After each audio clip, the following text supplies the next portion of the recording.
My sister framed me for theft and my family cut me off. Now they're begging for help. But I let them drown in the mess they made. Here's the thing. I'm not exactly my family's pride and joy. I never have been. You've got my sister, Jessica, the total golden child, practically perfect at everything she touches. Then there's me, struggling to get a small business off the ground, barely keeping up with the bills. My parents, well, let's just say they've always been a little more invested in her success than in mine. Typical, right? Growing up, Jessica was always the one who could do no wrong. She had straight A's, went to the right schools, landed a good job right out of college, and then started her own business that just took off. Here I was, scraping together savings, pulling ridiculous hours, trying to keep my small shop alive. My store's no high-end boutique or anything. It's just a little place where I sell handmade stuff and whatever other creative things I can manage to pull together. To be real with you, I was struggling, not exactly the cash cow my family hoped for. But hey, I was making an honest go of it. I guess that doesn't matter when you're comparing yourself to a sister who's basically a hometown success story. Things started getting bad for me after a few rough years in a row. I'd had some bad luck with suppliers, lost a couple of big orders, and then COVID hit. Honestly, my business never really recovered after that. I tried everything to keep the place going, new products, discounts, promos on every social media channel I could think of, but nothing was working. I was watching my business fall apart piece by piece, and I was barely holding it together. So, at my lowest, I finally decided to ask for help. Not exactly a proud moment, but you do what you have to do, right? I thought my family might understand since they'd always preached about helping each other out. Guess I was wrong. When I went to my parents, they basically told me to suck it up and figure it out on my own. They said something like, if you can't make it work by now, maybe it's time to rethink things. Real encouraging, right? But Jessica overheard, and she swooped in with an offer. She had that I'll save the day look on her face, which already put me on edge. She said if I was serious about fixing my situation, I could come back home and work for her business while staying rent-free with her and her husband. In return, she'd front me some cash to help keep my shop open. I'm not going to lie, I was desperate, so I considered it. But I also knew Jessica well enough to know that nothing is ever that simple with her. She loves being in control, loves being the one people turn to when they're in trouble. I could already imagine her using this favor to lord over me forever. But my options were limited, and the thought of saving my shop made it seem worth it. So, I said yes. Moving back into my hometown felt like a slap in the face. Here I was, nearly 30 years old, dragging myself back to my family because my business was crumbling. Meanwhile, Jessica was living in this beautiful house with her perfect little life. It was like I'd stepped into a reality show where I was the before and she was the after. The moment I walked in, my mom was on me about how I could have done more with my life if I'd just followed Jessica's example. I kept my mouth shut, though, because, honestly, I needed them. Jessica wasted no time putting me to work either. She had me doing all kinds of random tasks for her business, inventory, packing, running errands, stuff that had nothing to do with why I was there. It felt like she was showing off, like I was supposed to see how successful she was and feel grateful that she'd even thought to help me out. Maybe I was supposed to feel embarrassed, but mostly, I felt angry. I'd expected some tension, we'd never exactly been close, but this was something else. I swear, every time she'd help me, it came with this little jab. She'd say stuff like, I know it's tough for you, with that fake sympathetic look, or, maybe if you'd planned better, things would be different. I just kept swallowing it because, again, I had no choice. I needed that money if my shop was going to survive. After a couple of weeks, Jessica finally came through with the money. She transferred a chunk into my account, and for a split second, I thought maybe she was actually doing something decent. I didn't ask any questions, I just took it as a lifeline.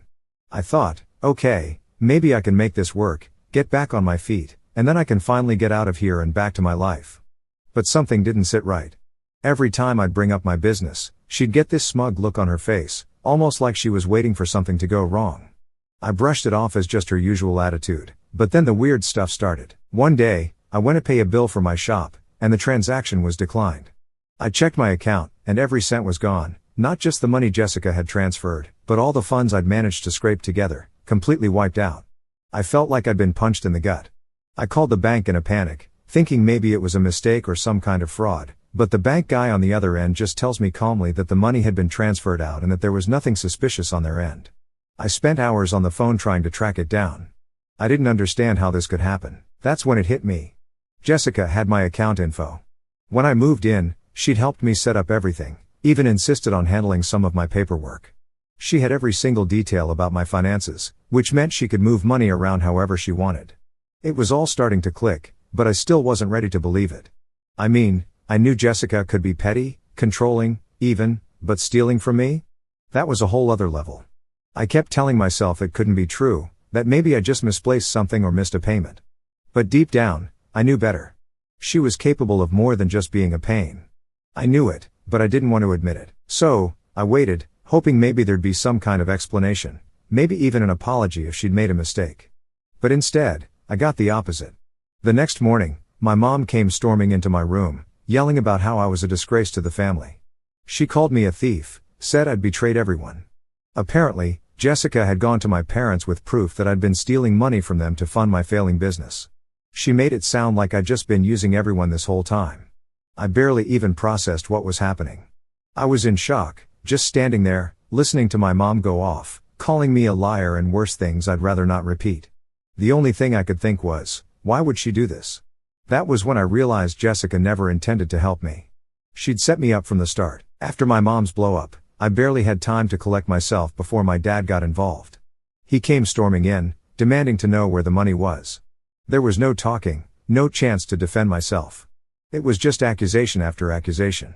They had it all mapped out in their heads. I'd come back to mooch off Jessica, I was using everyone to keep my failing business afloat, and now they finally saw my true colors. I felt trapped, like everything had already been decided before I even opened my mouth. And Jessica?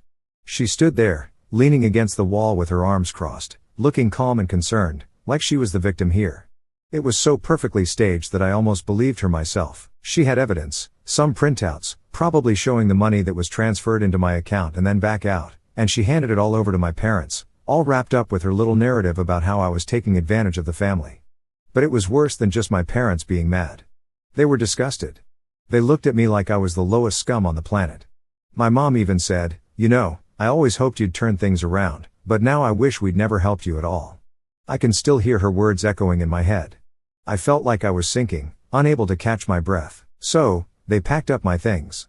I didn't even get a say in it. My mom went through my stuff, tossed everything in a suitcase, and told me to get out. I watched in silence, completely stunned. They wouldn't even let me explain that the money Jessica had given me was supposed to help me stay afloat. Every time I tried to say anything, they'd cut me off, saying, "Don't make it worse for yourself." In the middle of it, I tried to look at Jessica, just hoping she'd have some flicker of guilt or something, but she wouldn't meet my eyes. She kept her gaze on the floor, probably to keep up her innocent act, but I knew it was because she couldn't look at me. She knew exactly what she'd done. When they were done throwing my stuff together, my dad handed me a bus ticket out of town. He told me I wasn't welcome back, that I was a shame to the family. It hit me that they weren't just kicking me out, they were cutting me off completely. My whole life, I'd been on thin ice with them, and this was the last straw. It was only when I stepped out of the house that it all really hit me. I'd gone from barely hanging on to being completely left with nothing in less than 24 hours. And what's worse, this was all her doing. Jessica had set me up, lied through her teeth, and made me look like a criminal just so she could look like the good one in the family. She was the one who wiped my account. She was the one who put all the blame on me. And she got away with it. The first night, I stayed at some rundown motel on the edge of town, trying to figure out what I was going to do next. It was cheap, which was the only good thing about it. The bed was lumpy, there were stains on the walls, and the whole place smelled like a mix of bleach and regret. But I couldn't afford anything better. I lay there, staring at the ceiling, replaying everything in my mind, trying to make sense of it all. How could Jessica do this? I mean, yeah, we weren't close, but this was something else. It wasn't just jealousy, it was like she'd planned this from the start. I thought back to all the little comments she'd made, all the digs about my business failing and how I didn't plan well enough. She'd been laying the groundwork for weeks, maybe months.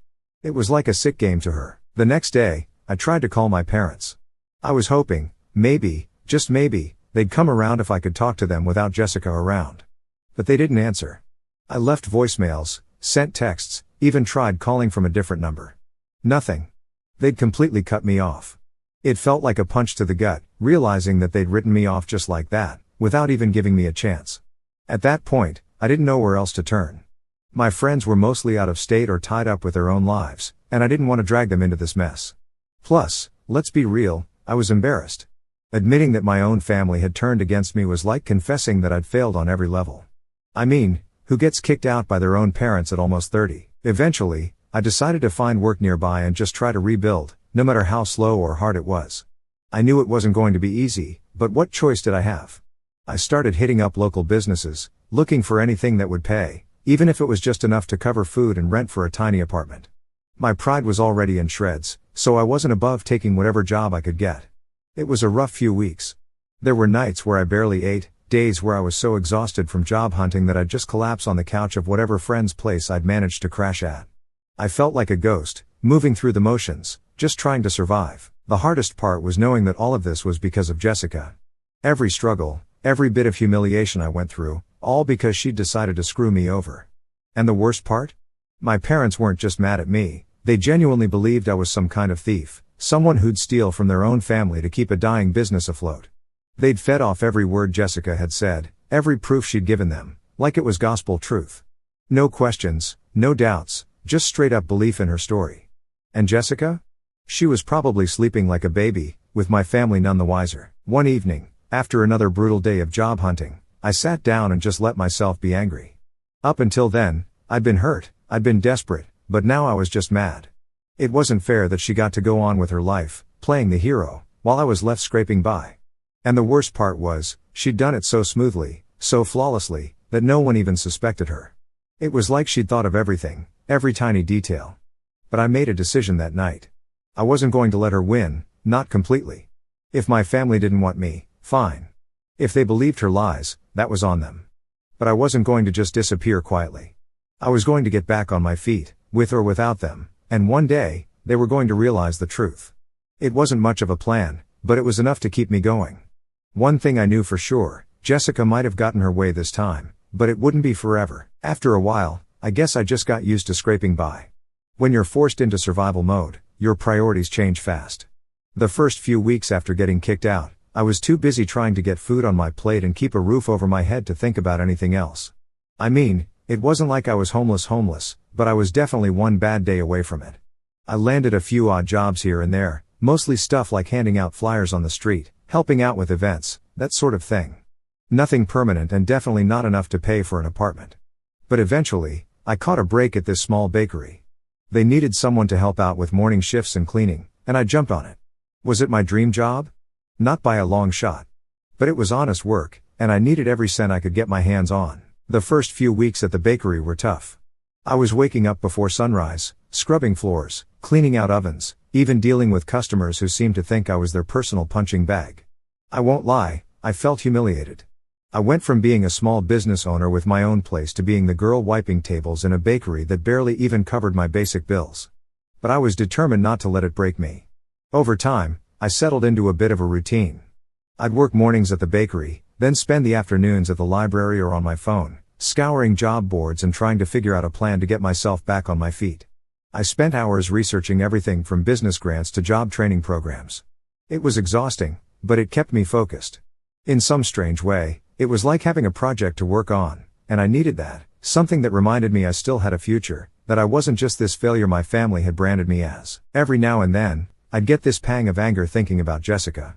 I mean, here I was, basically starting over from scratch, while she got to live her cushy life, looking like a saint in the family's eyes.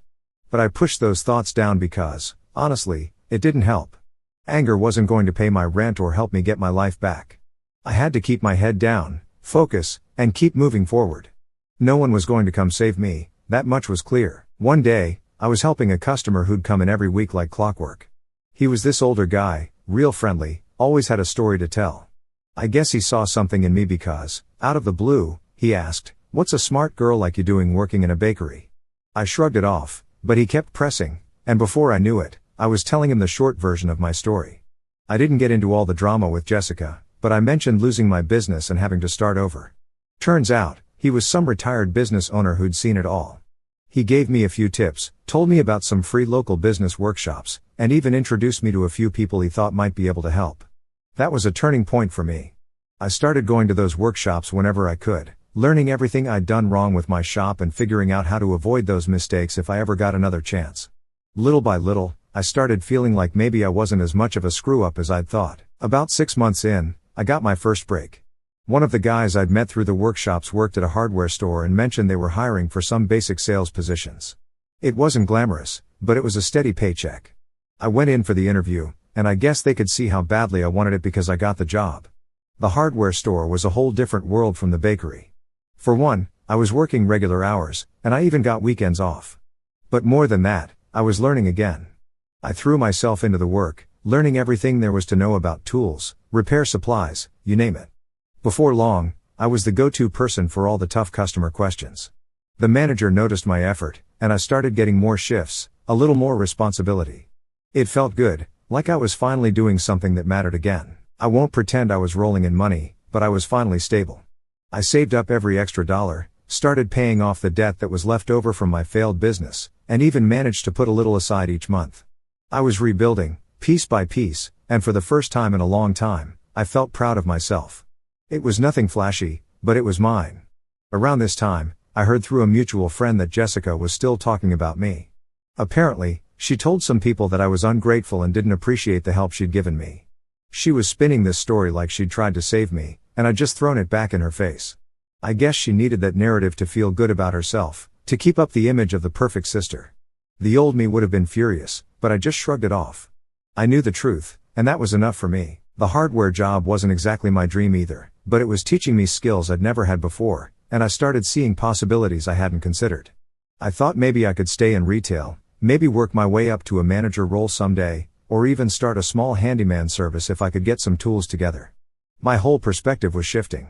It was like I'd finally learned that I didn't need my family's approval or validation to succeed. I just needed to keep showing up and putting in the work.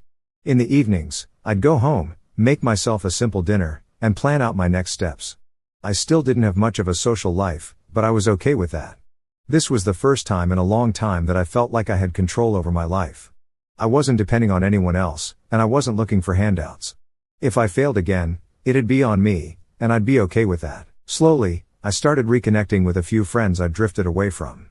They didn't know the full story, but they knew I'd been through a rough patch. They were supportive, and it felt good to have people around me who weren't judging me or comparing me to my sister. They respected me for who I was, even if who I was wasn't perfect.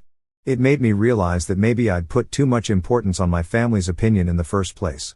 Not everyone saw me as a failure. Looking back, those months working at the hardware store, taking things day by day, were like therapy for me.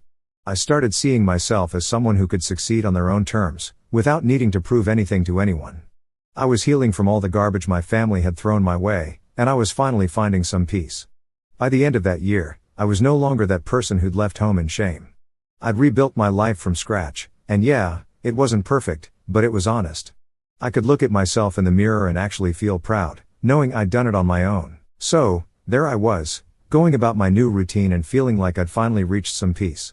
And then, just like that, Jessica found a way to bulldoze her way back into my life. One day, out of nowhere, I get a message from Jessica's husband. I hadn't heard from him in ages, and honestly, I never even considered him someone I could count on. He was always just Jessica's husband to me. So, I open the message, and it's this long-winded paragraph about how he doesn't know who else to turn to and how they're going through a rough patch. I was just sitting there thinking, is this real? Now you reach out? At first, I ignored it. I figured they were in some minor argument or he wanted advice on how to deal with her attitude or something. I mean, why else would he reach out to me? But he kept messaging, saying it was serious and that he needed my help. I was torn because, on one hand, I'd worked hard to cut them all off, but on the other hand, curiosity got the best of me. So, finally, I caved and agreed to meet him. We arranged to meet up at a little cafe halfway between our places, and when I walked in, I didn't even recognize him at first. He looked rough, like he hadn't slept in days, eyes all bloodshot and twitchy. I almost felt bad for the guy. I sat down, and he wasted no time jumping into this whole mess about how Jessica's business was tanking and she was in some serious trouble. He said she was mixed up in some shady stuff and that if things went bad, they could lose everything. I was still in shock. Jessica's business failing? It was hard to imagine, but I guess it made sense. She was never as perfect as everyone thought, and honestly, I'd always wondered how she managed to keep up that successful image. But then he dropped the real bomb. She'd been accused of selling counterfeit goods. He even mentioned that the police had been asking questions. Now, here's the part where I was supposed to feel sorry for her, right? Except I didn't. I actually felt this twisted satisfaction knowing that her whole perfect world was cracking, just like mine had. But what really got me was when her husband asked me if I could help her. Help her? I laughed louder than I should have, probably because a few people looked over. He looked so desperate that I almost felt bad, but the irony was too rich. After everything she'd done, after turning my family against me, he wanted me to help? I flat out told him, she's got a lot of nerve thinking I'd help her after what she put me through. He looked down, like he'd expected that response, but then he started talking about how she was different now, how she was stressed, that she was barely keeping up and that she was struggling to keep her business alive. He even tried to guilt trip me, saying that helping her would mean helping the whole family. If she goes down, they all go down, he said. I had to fight the urge to roll my eyes. I told him, I think they made it clear I wasn't part of the family a long time ago, but he wasn't done. He said something that really made me pause.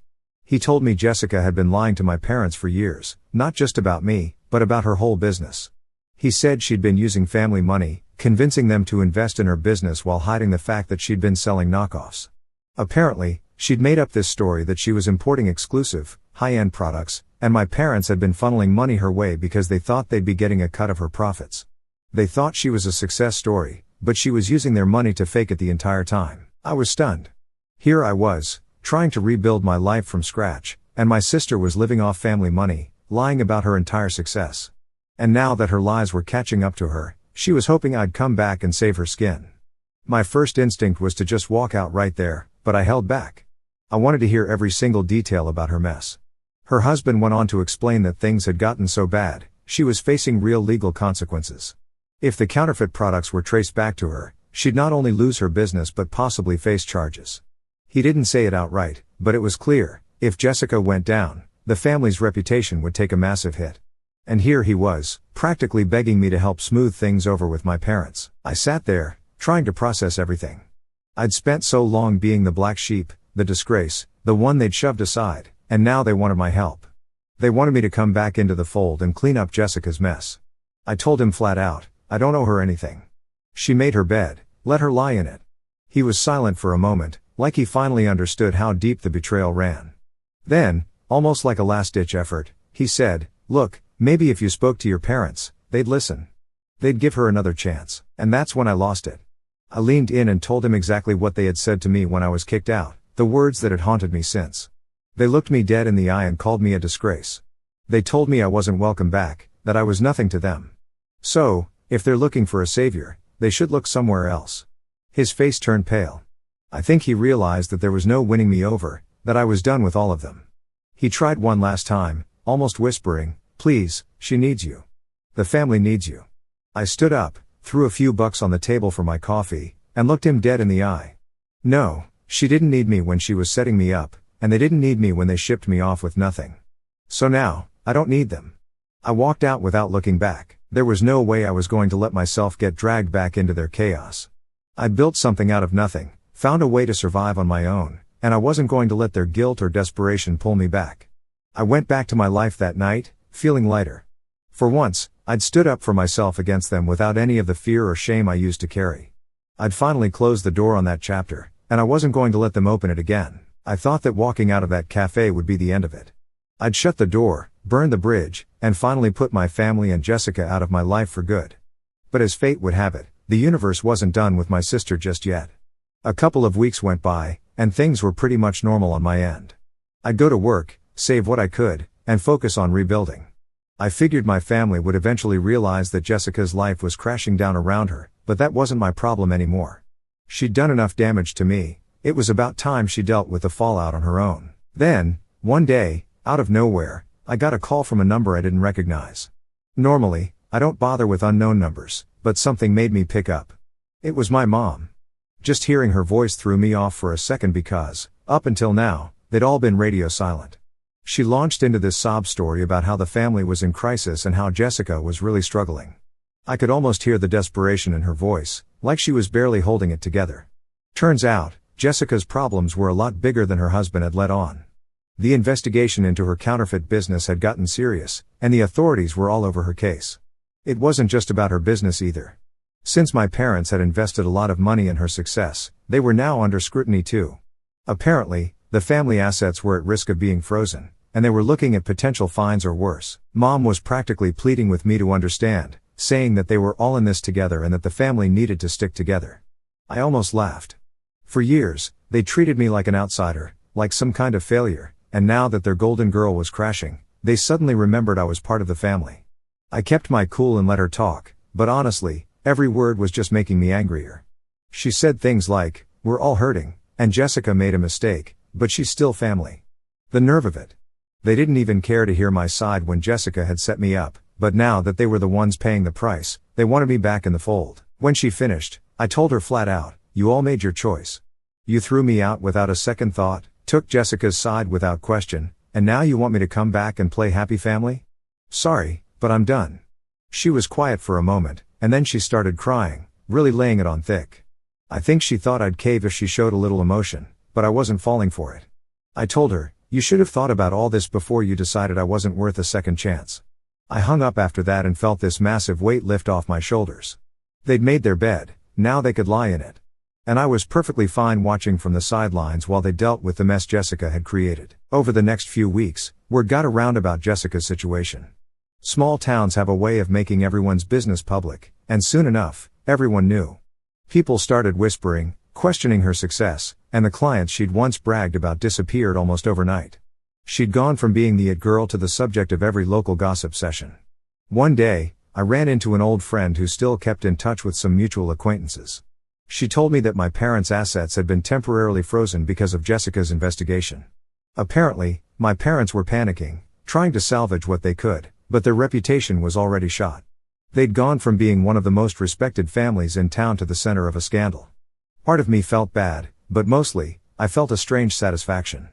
They were all getting a taste of what they'd put me through, the feeling of being betrayed by someone you trusted, the shame of public humiliation. It was like karma had decided to pay a visit, and I was sitting front row, watching it all go down. Jessica's husband tried reaching out a few more times, probably hoping I'd have a change of heart, but I ignored him.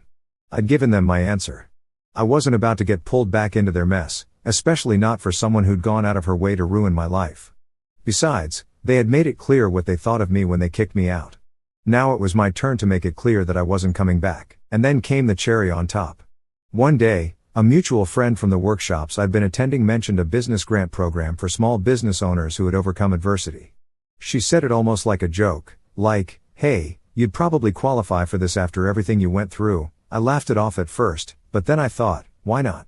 I had nothing to lose. I applied, figuring it was a long shot, but a few months later, I got the news, I'd been awarded the grant. The money wasn't huge, but it was enough to give me a fresh start. For the first time since my business had collapsed, I had real hope. I decided to start a small online shop with the grant money, focusing on handmade items. It wasn't much, but it was mine. No family ties, no strings attached, just me, finally building something on my own. I didn't tell anyone in my family about it. They'd already done enough damage, and I didn't need their approval or validation. This was my second chance, my redemption, and I was going to do it my way. Since then, I've put my heart into making this business work. I've learned from my mistakes, from every painful experience they put me through, and honestly, I'm grateful for it now. If Jessica hadn't betrayed me, if my parents hadn't turned their backs, I might still be wrapped up in their toxic mess, begging for their approval. Instead, I was free to live my life without their judgments, without constantly feeling like I had to measure up to someone else's standards. I don't know what's going to happen to Jessica and the rest of them, and I don't particularly care. From what I've heard, her legal troubles are far from over, and my parents' finances have taken a big hit. They're all tangled up in each other's lives, dragging each other down, and I'm finally out of it. Sweet, sweet karma.